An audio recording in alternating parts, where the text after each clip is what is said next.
Hello everyone, welcome to our YouTube preparation channel. दोस्तों, मैं रुबेल और मैं आज आप सबके सामने मोस्ट इंपॉर्टेंट जनरल नॉलेज का क्वेश्चन लेके आया हूँ और ये सब question current affairs based question में। सो ये सब क्वेश्चन हर एक कॉम्पिटेटिव एग्जाम के प्रिपरेशन के रिगार्डिंग बहुत ज़्यादा इंपॉर्टेंट है। सो वीडियो शुरू करने से पहले बोल रहा हूँ, जिन्होंने मेरे चैनल को सब्सक्राइब नहीं किया वो लोग इस चैनल को सब्सक्राइब कीजिए और इस वीडियो को अपने दोस्तों के साथ शेयर कीजिए। सो देखते हैं जो पहला question, PROBA 3 mission which will be launched abroad. ISRO's PSLV is associated with which space agency? So PROBA 3 mission जो इसरो का है वो एब्रॉड में कौन से स्पेस एजेंसी के साथ मतलब मिलके वो लॉन्च करेंगे? Option A NASA, option B ESA, option C JAXA, option D CNSA. So जो राइट आंसर होगा वो है ऑप्शन बी यानी ईएसए, यूरोपियन स्पेस एजेंसी।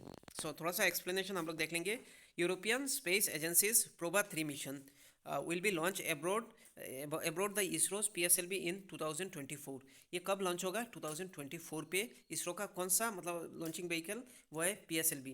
ध्यान रखना, इट्स टू सैटेलाइट विल, देखिए, विल स्टडी द सन्स फेंट कोरोना। सन्स के जो फेंट कोरोना है वो स्टडी करेगा एंड सराउंडिंग एटमोसफियर। सो एकदम सिंपल चीज़ है, ये सन से रिलेटेड स्टडी करेगा। सो ये Proba 3 mission will study sun and in and around sun. ध्यान रखना। Question number 2, National League for Democracy is a famous political based in which country? So जो National League for democracy ये कौन से country का political party है? Option A India, option B Myanmar, option C Sri Lanka, option D Pakistan.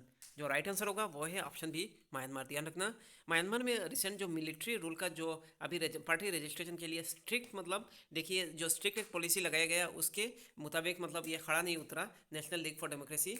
ये आंग सान सू की के पार्टी है। सो ये अभी ये पॉलिटिकल पार्टी नहीं है। ध्यान रखना। देखिए, national League for democracy led by आंग सान सू की हैज़ बीन डिसॉल्व। ये खत्म हो गया after it refuse to comply with tough देखिए new party registration law impose by the Myanmar's military. Question number 3, which article of Indian Constitution deals with the disqualification of MP यानी member of parliaments from Lok Sabha और राज्यसभा? सो कौन से article constitution के कौन से article mention करता है कि डिस्क्वालिफिकेशन हो जाए एमपी का लोकसभा या राज्यसभा का? So option A article 10, option B article 20, option C article 32, option D article 102। जो राइट आंसर होगा वो है ऑप्शन डी आर्टिकल 102। सो थोड़ा सा एक्सप्लेनेशन दो एक लाइन का हम लोग देख लेंगे। देखिए, article 102 deals with the disqualification of MP from Lok Sabha Rajya Sabha. It provide the list reason. इसमें मतलब एकदम कम रीजन देगा जैसे एमपी क्वालिफिकेशन डिस्क्वालिफिकेशन का। Question number 4, consider the following statement with respect to Vaikom Satyagraha. So Vaikom Satyagraha के रिगार्डिंग नीचे दो स्टेटमेंट है, उसमें से कौन सा करेक्ट है देख लेते हैं। It was violent protest against the, sorry तीन स्टेटमेंट होगा। It was violent protest against the British government, ये वायलेंट प्रोटेस्ट था अगेंस्ट ब्रिटिश गवर्नमेंट के। Option number 2, KP Kesava Menon and TK Madhavan were the personalities who lead the movement. Number 3, the movement was supported by Mahatma Gandhi. So कौन सा right answer है देखिए। Select the correct answer using the correct code given below. Option A 1 and 2, option B 2 and 3 only, option C 1 and 3 only, option D 1 2 3। जो right answer होगा वो है option B यानी 2 and 3। ध्यान रखना। देखिए, KP Kesava Menon and T K Madhavan were the personalities who led the movement was supported by Mahatma Gandhi. ये सही है, बिल्कुल सही है। सो देखते हैं हम लोग इसका थोड़ा explanation.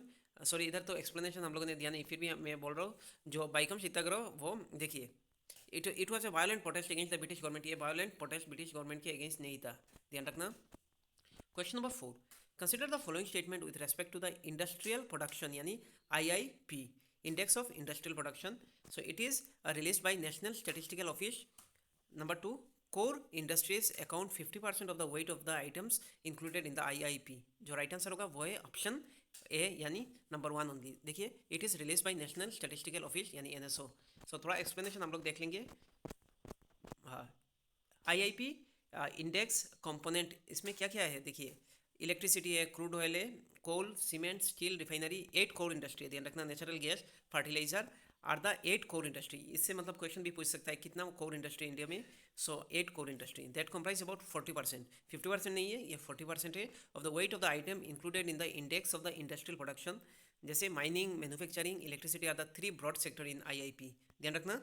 Next question, question number 5, आज जो कि आज का लास्ट क्वेश्चन है, which of the following is a major contributor to India's import basket. जो इंडिया का जो इंपोर्ट बास्केट रहता है उसमें मेजर कंट्रीब्यूटर कौन सा है? Option A electronic, option B textile, option C energy related product, option D gold. जो राइट आंसर होगा वो है option C energy related product, ध्यान रखना, energy related product dominate India's import basket and account for 36.6 of the total merchandise import bill. So the option C is the correct answer. So thank you so much. इस video को ज़्यादा से ज़्यादा आप लोग share कीजिए. Thank you.